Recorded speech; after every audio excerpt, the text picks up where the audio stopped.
안녕하십니까. 이준원과 함께하는 건강의 지혜 시간입니다. 한국도 코로나 바이러스 백신이 보급이 되고 많은 분들이 코로나 백신을 맞으면서 굉장히 많은 코로나 백신에 관련된 갑론을박을 제가 목격하게 됐습니다. 그리고 공중파 뉴스도 어떤 부분은 굉장히 좀 치우쳐 있는 정보도 많고요. 그리고 또 짧게 잘라진 그 유튜브 강의도 굉장히 많아서 오해가 될 소지가 참 많더라고요. 그래서 오늘은 이런 다양한 그 의문점과 질문들을 요약하는 시간을 갖겠습니다. 그래서 4가지로 요약을 해봤는데요. 첫 번째, 코로나 바이러스 백신 맞지 말아야 할 대상.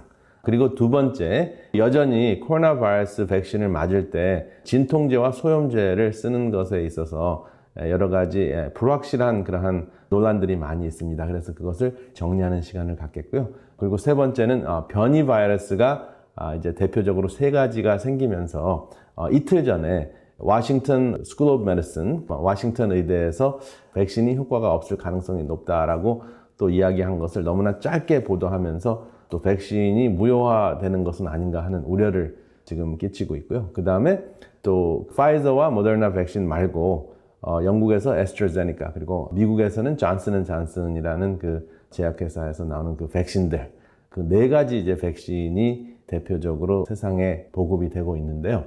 이러한 백신 중에서 무엇을 맞아야 하나 하는 질문들을 하고 계십니다. 그래서 이것을 간단하게 또 명쾌하게 요약하는 시간을 갖겠습니다. 첫 번째, 백신을 맞지 말아야 할 대상이 있을까요?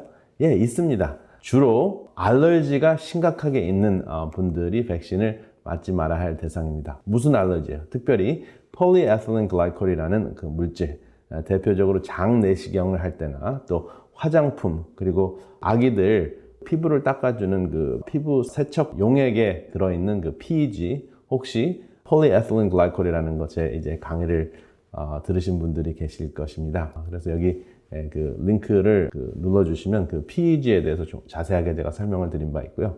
그리고 폴리솔베이트라는 물질이 또 있습니다. 그래서 이러한 그 2가지 물질에 알러지가 있으신 분들, 또 백신에 알러지가 있을 굉장히 심각한 애나필락시스, 호흡곤란이 올 정도로 심각한 알러지가 있으실 수 있는 분들, 그러한 분들은 이 백신을 맞으시면 안 됩니다. 그런 분들을 제외하고서는 대부분 다 백신을 맞아도 큰 문제가 없습니다. 그런데 여전히 내가 몸이 굉장히 약해서 이 백신을 맞는 것이 큰 문제가 되지 않을까, 또 후유증이 두렵다, 이러한 질문들을 많이 하십니다. 그런데 이 백신의 가장 중요한 핵심 관건은 그 백신의 독성의 문제가 아니라 이 백신을 맞았을 때 백신의 효과가 없을 가능성이 가장 큰 문제입니다. 왜냐하면 내가 면역력이 강한 사람들은 그 백신의 반응이 강할 수는 있지만 이 코로나 바이러스 백신이 살아있는 바이러스가 아니기 때문에 이 백신 때문에 생명을 잃을 가능성은 거의 없습니다. 그리고 큰 문제, 알러지 증상이 아니면 큰 문제가 있을 가능성이 매우 희박하기 때문에 코로나 백신의 관건은 정말 내가 이 백신을 맞았을 때 면역력이 강화가 될 수 있는가, 또 면역력이 훈련되어서 충분히 코로나 바이러스를 알아보고 또 없앨 수 있는 그러한 능력을 내 몸이 강화시킬 수 있는가, 그것이 가장 큰 관건입니다. 그래서 많은 분들이 질문을 하셨는데요. 나는 심장병 혹은 심장판막증입니다. 맞아도 될까요? 심각한 당뇨병입니다. 맞아도 될까요? 고혈압입니다. 잘 컨트롤되고 있지 않습니다. 맞아도 될까요?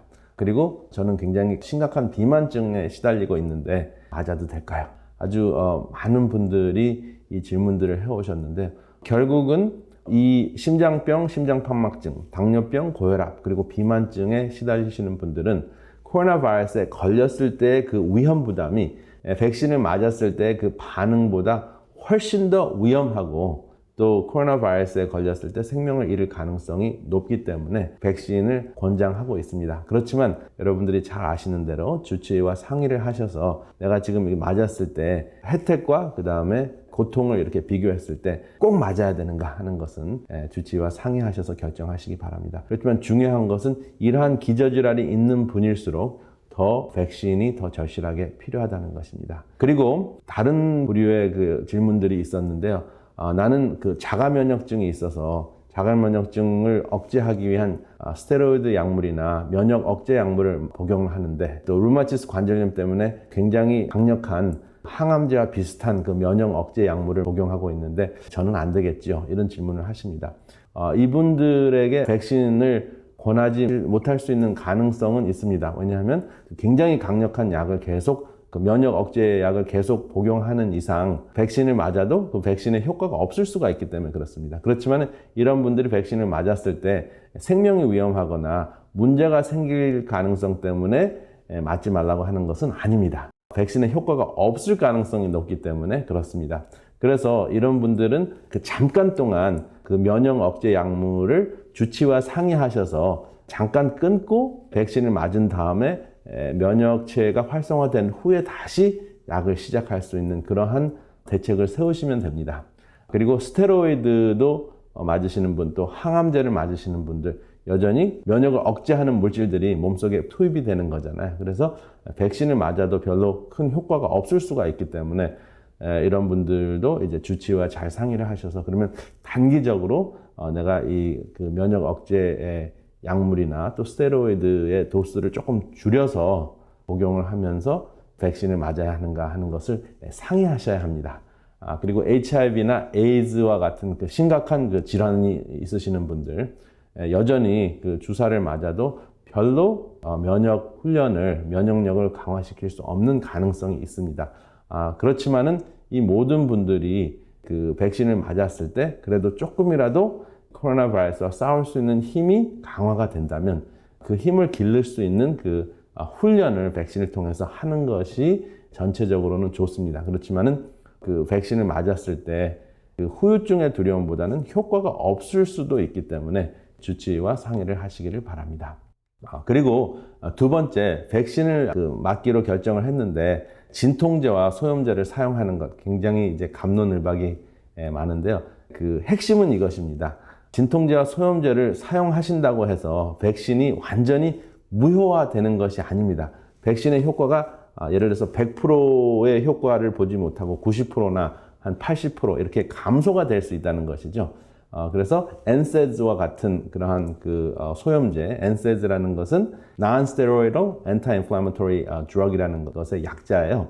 그런데 그것이 이제 Motrin이나 Ibuprofen, Naproxen 이러한 그 다양한 그 소염제인데, 그 소염제는 타이노롤에 비해서 그 염증의 그 효과가 훨씬 더 강하기 때문에 그 면역 반응을 조금 더 타이노롤이나 아세트아민오펜 종류의 그 물질보다 훨씬 더 그 약화시킬 수 있는 가능성이 있다는 것이지, 백신의 효과를 무효화시킨다는 것이 아니기 때문에 타이노롤과 진통제를 둘 다 드시는 분들도 굉장히 많았습니다, 미국에서는.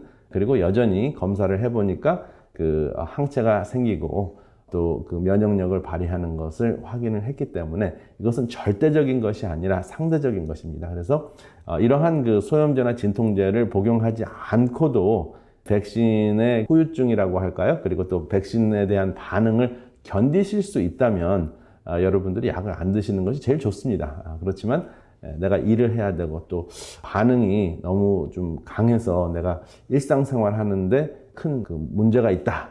그리고 나는 일을 해야 된다 하는 이러한 분들은 주치의와 상의를 하셔서 적절하게 사용하시라는 것이죠. 그 다음에 굉장히 중요한 것은 백신을 맞은 다음에, 실제적으로 저와 같은 경우에 이제 모더나 백신을 맞았는데 백신을 맞기 전에는 전혀 그 항체가 생기지 않았습니다. 근데 맞고 난 다음에 4주 후에 항체가 어느 정도 생겼고요. 그 다음에 두 번째 맞고 난 다음에 한 10일이 되니까 굉장히 진하게 나타났습니다. 14일이 지나고 나면 아마 더 진하게 나왔을 것 같아요. 근데 제가 여러분들에게 그 항체가 생겼다는 것을 알려드리기 위해서 이것을 이제 보여드린 바가 있는데요. 저는 타이레놀을 복용을 했습니다. 제가 일상생활을 해야 했기 때문에. 그랬음에도 불구하고 전혀 백신의 효과를 감소시키지 않았다고 저는 확신을 합니다. 그 다음에 세 번째 질문, 코로나 백신 변이의 효과가 없어질 수가 있나 하는 질문입니다. 대표적으로 세 가지 변이가 있죠. 영국에서 시작된 변이, 남아프리카에서 생긴 변이, 그리고 브라질에서 생긴 이 세 가지 변이가 있는데요. 최근 그 3월 4일에 발표된 논문에 보면 네이처지에 발표가 됐기 때문에 좀 세상을 떠들썩하게 했습니다. 이 논문의 핵심은 비림프구가 변이 바이러스에 대한 충분한 항체를 만들어내야 되는데, 충분한 항체 생산이라는 것은 그 백신 맞기 전보다 한 10배 이상의 항체가 생겨야지 변이 바이러스를 대항해서 싸울 수가 있는데, 그 정도로 10배 정도 생기지 않으면 변이 바이러스에 질 수가 있다. 또 변이 바이러스를 막지 못한다. 이러한 사실은 임상 실험이 아니라 연구실 실험을 발표를 했습니다. 그래서 가능성을 이야기를 했습니다. 그래서 이 가능성을 이야기했다는 것은 물론 임상적으로도 현실에서도 가능은 하지만, 그렇지만 아직 이것은 확인된 것은 아닙니다. 그럴 수도 있을 수 있다. 그렇기 때문에 돌연변이가 생기지 않도록 백신을 많은 사람들이 맞아서 성공적으로 면역 반응을 신속하게 하면 할수록 돌연변이가 생기는 것을 막을 수 있다 하는 것이죠. 그리고 또 이제 워싱턴 스쿨 오브 메디슨, 워싱턴 의대에서 발표한 것을 보완하는 또 네이처지의 또 다른 논문이 발표가 됐는데요. 이것은 러호야, 캘리포니아와 또 UC 샌디에고, 그리고 이탈리 의대 그 세 군데에서 함께 협력하여서 발표한 논문인데요. 바이러스, 특별히 변이 바이러스를 잡아내는 T 림프구를 잊지 말자는 것이죠. 이 T 림프구는 영국에서 생긴 그 변이 바이러스나 남아프리카에서 생긴 변이 바이러스나 또 브라질에서 생긴 변이 바이러스도 충분히 잡아낼 수 있다 하는 것을 또 발표를 했습니다. 그렇기 때문에 아직까지는 여러분들이 맞으시는 그 백신이 B림프구가 부족하게 생산되는 분들도 있을 수도 있지만 또 T림프구가 있기 때문에 T림프구가 아직까지는 그 변이 바이러스들을 잡아낼 수 있다 하는 것입니다. 그래서 여러분들이 크게 걱정을 하지 않으셔도 될 것 같습니다. 그래서 여기 이제 계속 T림프구는 변이 바이러스에도 변함없이 반응한다 하는 논문들이 굉장히 많이 나오고 있습니다. 그러면 변이가 된 그 바이러스가 백신의 면역 반응을 감소시킬 수는 있으나 무효화시키는 것은 아니다 하는 결론을 여러분들이 마음속으로 생각하시고 계시면 크게 걱정하시지 않아도 될 것 같습니다. 그리고 네 번째 마지막 질문이 있습니다. 코로나 백신이 이제 네 가지가 가장 유명한 백신인데요. 굉장히 많은 수십 가지 백신, 100여 가지 이상이 지금 개발이 계속되고 있지만 믿을 만한 것이 이제 네 가지인데, 파이저, 모더나, 애스트라제네카, 그리고 존슨앤존슨이 있죠. 그래서 여기 보면은 이제 파이저와 모더나는 mRNA 종류의 백신입니다. 그래서 RNA 백신은 빨리 만들 수가 있는 반면에 굉장히 약합니다. 그래서 굉장히 낮은 온도에서 저장을 해야 되는 그러한 백신이었죠. 그렇지만 변이되는 상황에서 금방금방 만들어낼 수 있는 그런 장점이 있습니다. 그래서 만약에 변이가 지속이 돼서 거의 변종 수준으로 된다고 하더라도 계속 개발이 될 수 있는 그러한 플랫폼이라고 이야기를 합니다. 그리고 최근에 승인이 된 존슨앤존슨과 애스트라제네카 백신은 DNA 백신이에요. 그래서 이 두 백신은 DNA 플랫폼이기 때문에 훨씬 더 안정적입니다. 그래서 온도에 민감하지 않아요. 실내 온도에 저장을 해도 백신이 망가지거나 파괴가 되지 않습니다. 대신 효과는 한 60% 정도라고 이제 연구 결과가 발표가 됐습니다. 그런데 중요한 것은 60%이기 때문에 현저하게 떨어지는 것이 아니라 100명이 맞으면 60명 정도는 충분한 또 효과적인 면역 반응을 보인다는 것이죠. 그래서 많은 사람들이 맞기만 하면 60%가 효과가 있기 때문에 여전히 굉장히 좋은 백신이고요. 그 다음에 또 이제 의미 있는 것은 존슨앤존슨과 애스트라제네카 백신도 파이저나 모더나와 같이 중증 환자에 대한 중증을 예방하는 데 있어서는 80% 이상의 효과가 있습니다. 그래서 이 네 가지 백신 모두가 중증 환자가 되는 것을 예방할 수 있다 하는 것입니다. 그래서 사실은 네 가지 중에서 무엇이 좋으냐, 그렇게 이제 선택을 하는 것보다는 네 가지 중에서 네 차례에 돌아오는 백신이 있다면 그 백신을 맞는 것이 좋다라고 생각하시면 되겠습니다.